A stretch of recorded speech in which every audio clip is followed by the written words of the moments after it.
Hello అండి, నమస్తే. Welcome to me food friend. ఈరోజు ఈ వీడియోలో ఒక మంచి రెసిపీని షేర్ చేసుకుంటున్నాను. అదే అందరి ఫేవరెట్ అయిన గుత్తి వంకాయ మసాలా కర్రీ.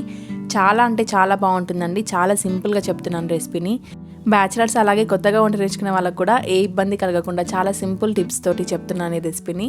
తప్పకుండా మీరు కూడా ఈ రెసిపీని ట్రై చేయండి. మరి లేట్ చేయకుండా వీడియో స్టార్ట్ చేద్దాం. ఫస్ట్ ఈ రెసిపీ కోసం స్టవ్ మీద ప్యాన్ తీసుకొని అందులోకి అరకప్పు వరకు పల్లీలను యాడ్ చేసుకోండి. ఈ పల్లీలను మంటని మీడియం ఫ్లేమ్లో ఉంచి 2-3 నిమిషాల పాటు దూరగా వేయించుకొని పక్కన ఉంచుకోండి.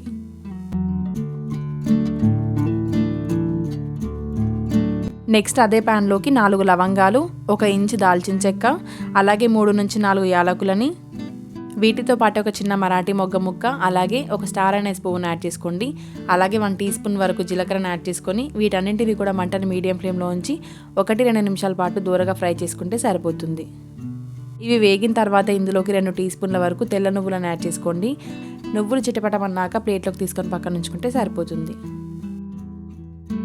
నెక్స్ట్ ఇదే ప్యాన్లోకి 2-3 సన్నగా పొడిగా కట్ చేసి పెట్టుకున్న ఎండు కొబ్బరి ముక్కలను కూడా యాడ్ చేసుకొని 1 నిమిషం పాటు ఫ్రై చేసుకుంటే సరిపోతుందండి. ఇవి కొద్దిగా వేగిన తర్వాత తీసి పక్కన ఉంచుకోండి. మనం వేయించి పెట్టుకున్న మసాలాలన్నింటినీ కూడా పూర్తిగా చల్లారిన తర్వాత మిక్సీ జార్ తీసుకొని పొట్టు తీసి పెట్టుకున్న పల్లీలను యాడ్ చేసుకోండి. అదే జార్లోకి వేయించి పెట్టుకున్న మసాలా దినుసులను కూడా యాడ్ చేసుకొని వీటితో పాటు 2 టీ స్పూన్ల వరకు కారాన్ని యాడ్ చేసుకోండి. అలాగే టేస్ట్కి తగినంత సాల్ట్ని కూడా యాడ్ చేసుకోవాలి.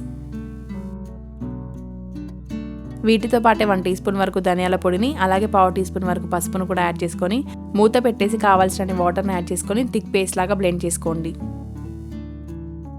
ఇక్కడ చూపిస్తున్నాను చూడండి. మనం ప్రిపేర్ చేసుకున్న మసాలా గ్రేవీ కన్సిస్టెన్సీ అనేది ఈ విధంగా ఉండాలి. పల్చగా ఉన్నట్లయితే వంకాయ ముక్కలో స్టఫ్ చేయడానికి రాదు కాబట్టి ఈ విధంగా ప్రిపేర్ చేసుకోండి. ఇలా గ్రేవీ అయితే రెడీ అయిపోయింది కాబట్టి నెక్స్ట్ వంకాయ ముక్కల్ని ఇక్కడ చూపిస్తున్న విధంగా కట్ చేసుకోండి. ఒక వంకాయకి 6 ఘాట్ల వరకు పెట్టుకుంటే సరిపోతుంది. ఆ తర్వాత 1 టీ స్పూన్ వరకు మసాలా గ్రేవీని ఇందులోకి స్టఫ్ చేసుకోండి. ఇక్కడ చూపిస్తున్న విధంగా అన్ని వంకాయల్లోకి మసాలాని స్టఫ్ చేసుకొని ఉంచుకోండి. ఇక్కడ ఈ కర్రీ కోసం నేను 250 గ్రాముల వంకాయలు తీసుకున్నానండి.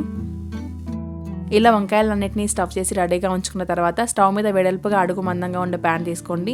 అందులోకి 3-4 టేబుల్ స్పూన్ల వరకు ఆయిల్ని వేసుకోండి. ఆయిల్ కొద్దిగా వేడెక్కిన తర్వాత మనం స్టఫ్ చేసుకున్న వంకాయల్ని ఇందులోకి యాడ్ చేసుకుందాం. ఈ కర్రీ కోసం అడుగు మందంగా వెడల్పుగా ఉండే ప్యాన్ని తీసుకోండి, బాగుంటుంది. ఇలా వంకాయలన్నీ కూడా ప్యాన్లో కట్ చేసిన తర్వాత మంటని మీడియం ఫ్లేమ్లో ఉంచి అన్ని వైపులా కూడా బాగా ఉడికేలాగా ఫ్రై చేసుకోవాలి.